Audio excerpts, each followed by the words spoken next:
Everyone associated with the Compassionate Friends feels like it's a family, whether they are able to attend chapter meetings each month, or even if they are live in an isolated area far from chapters, but they depend on that monthly newsletter, they feel that the Compassionate Friends is a family.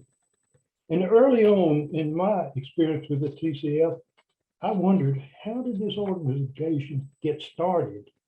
Who was lovingly enough to nurture it in those years to where it was in existence when our daughter Paige died? I was so thankful for those people. Well, you might say that it started in May of 1968 in a suburb of Coventry, England, where little 11-year-old Kenneth Lawley rode his bike to school. And as he would do each morning, he stopped at an intersection and got off the bike and held it until traffic cleared so he could cross the street. But in one particular morning that May, a car turned too sharply and hit Kenneth and knocked him to the pavement. Kenneth was rushed to the Children's Hospital in Coventry, and his parents, Joe and Iris Lawley, were soon by his side. Also in that hospital, that children's hospital that morning, there was a young 25-year-old Anglican priest, fresh from seminary, on his first assignment as being the assistant chaplain of the children's hospital.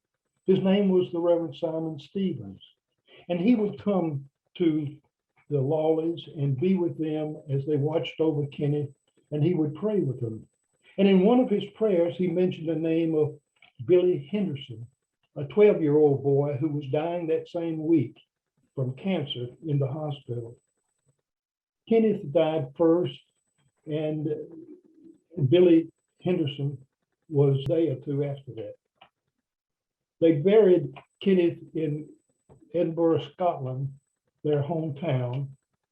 And within a week or so, they got the address of Joe and Bill Henderson and sent them some flowers. The Hendersons called the Lawleys and invited them for tea. And the Lawleys went, and they not only shared tea, they shared hugs and tears and stories about their boys. They continued to meet and tell stories about the boys and to help one another. And they met frequently with Reverend Simon Stevens at the hospital. And after a few months, Simon told them that he felt that they were doing more for themselves than he could ever do for them. And what did he think about an idea of inviting other bereaved parents to join them? Well, they liked the idea, and they did invite some, and just a few came initially. And they decided that in January of 1969, they probably needed a name for their organization, and they chose the Society of Compassionate Friends. Arnold and Paula Shamries and their son and daughter lived in a suburb of Miami, Florida. And little 10-year-old Gabrielle loved ballet, and she took ballet lessons. In 1970, her mother was driving Gabrielle home from a ballet lesson, and their car stalled on the railroad track. A train hit it and instantly killed Gabrielle. Arnold and Paula Shamers were devastated.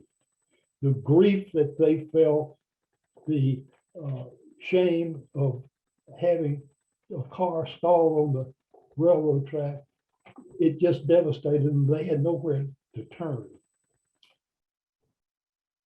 Time magazine, published both in Britain, the United Kingdom, as well as in the United States, heard about the Society of the Compassionate Friends and interviewed Simon Stevens and published an article in the May 1971 issue of Time. I have a copy of that. And the Shamries read about the Society of the Compassionate Friends, and Paula told Arnold, get him over here. Get Simon Stevens here. So Simon would later say that the first letter he got in response to that Time magazine article was from Arnold Shambles. And sure enough, within a few months, within about 6 months, Simon Stevens came to Florida and spent 2 weeks living with the Shamries at their home. And together, they started looking at ways that they could duplicate the group that was in England and how to best use it for newly bereaved parents in this country.